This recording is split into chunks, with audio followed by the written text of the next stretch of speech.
Thank you for joining us, ladies and gentlemen. Welcome to Text Messages, the Resurrection. My name is Rick Tex. I'm the parasite of the show.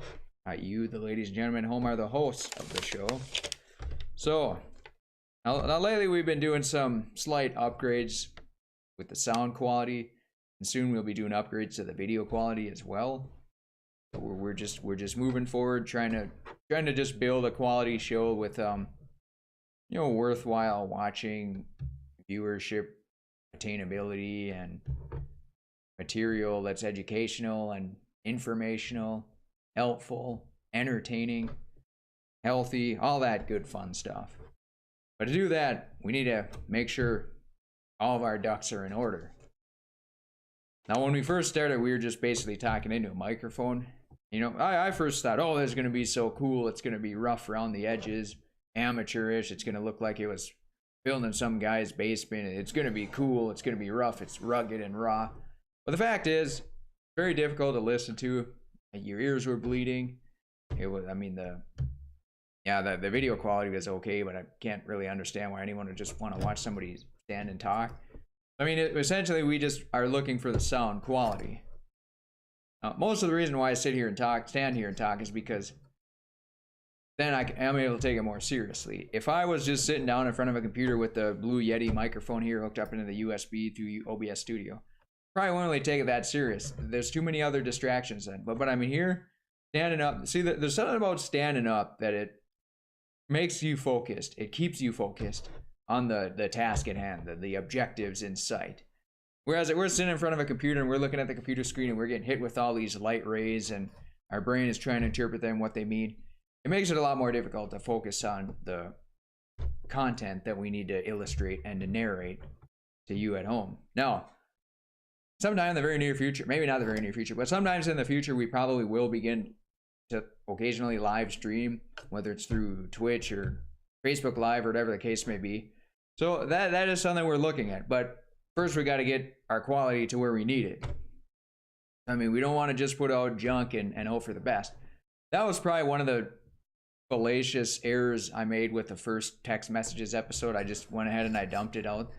But it was important to do that so that people could look at it. And in fact, one of the first criticisms was the sound quality. And it took almost a year later to finally fix that. So, that's definitely not a way to respect you, ladies and gentlemen, at home. If somebody parlays or levies a criticism for the show and it takes 1 year almost to change it, that's not a very good sign. Now, there's only one person. I could point fingers at the producers too, but there's really only one person to blame for that. And that's the individual that you're hearing or seeing right now. So, if we do get any criticisms levied in our direction, we will try to eradicate them sooner than a year. And also, we've got suggestions too. If it was up to me, we'd still be doing hour-long shows 4 days a week, but the hardcore viewing loyal audience wanted something shorter, 10-20 minutes. Well, first it was 20 minutes, then it was 10 minutes, and to go any shorter than that is pretty impractical. So that's probably 10 minutes is probably about the goal we'll focus on. Yeah, I might go over, might go under 5-10 minutes or whatever. So then that's just what we're shooting for, ladies and gentlemen. Just bear with us.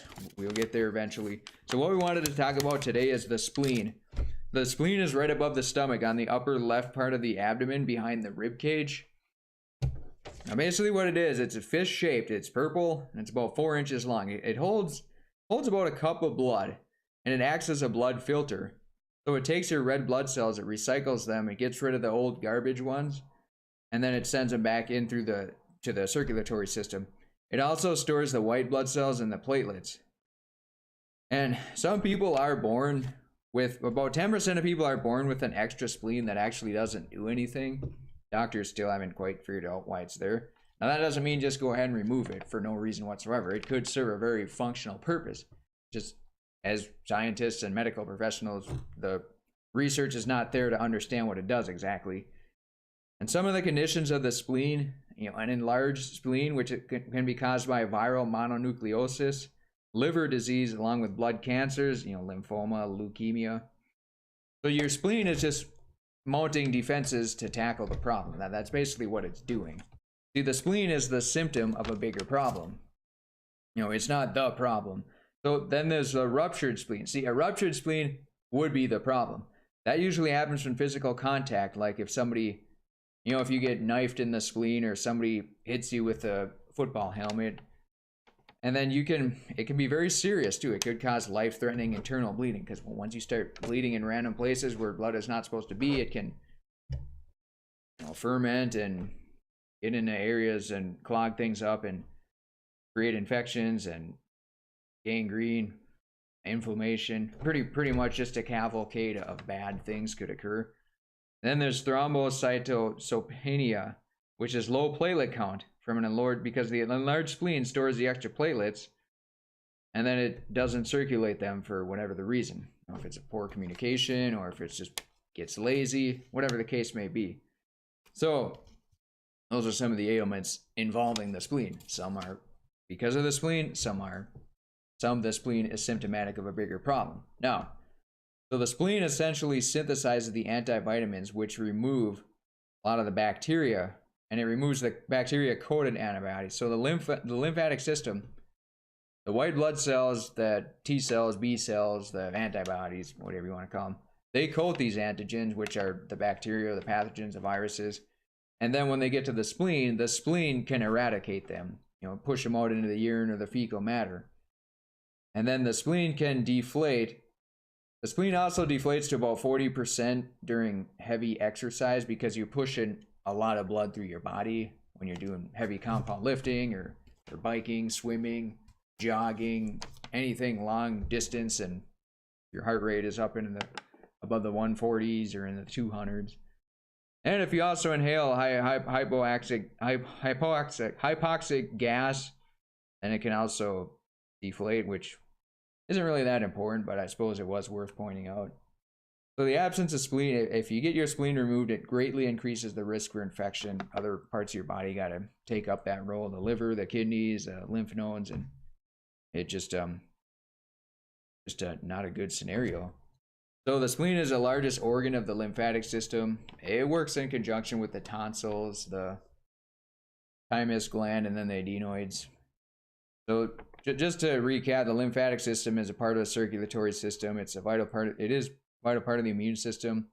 It comprises a network of lymphatic vessels that carry clear fluid, which is called the lymph, directly around the heart, and just in all area. There's 600 lymph nodes inside your body, and then those are essentially storage units for the antibodies, the white blood cells, the T cells, the B cells. So another thing that the spleen does, some auxiliary functions, is it recycles iron from broken down red blood cells, and then it puts it back to the bone marrow, which is then able to make the hemoglobin. So think of it like this: if see, you're a red blood cell and your car is iron, you're gonna hop in your car and you're gonna drive it to Menards and back, and then somebody else is gonna hop in the car and drive to Cum Foods and back.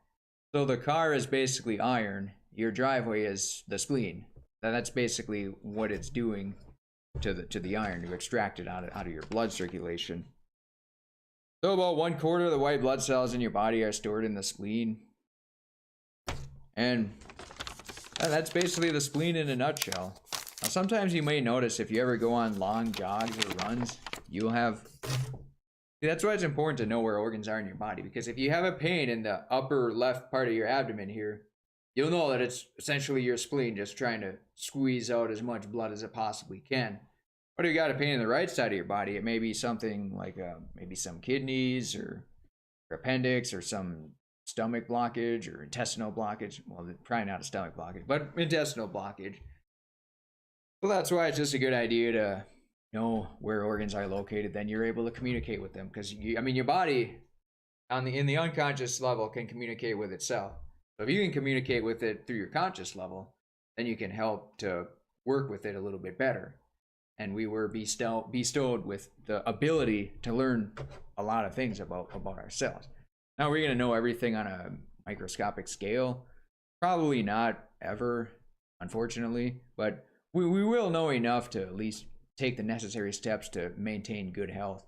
And with that being said, ladies and gentlemen, we're going to have to conclude this episode of Text Messages: The Resurrection. Thank you very much for joining us. Hopefully this is educational and entertaining. And we'll likely be back tomorrow night to probably film another 10-minute show. Thank you very much. Without you, we are nothing. We salute you.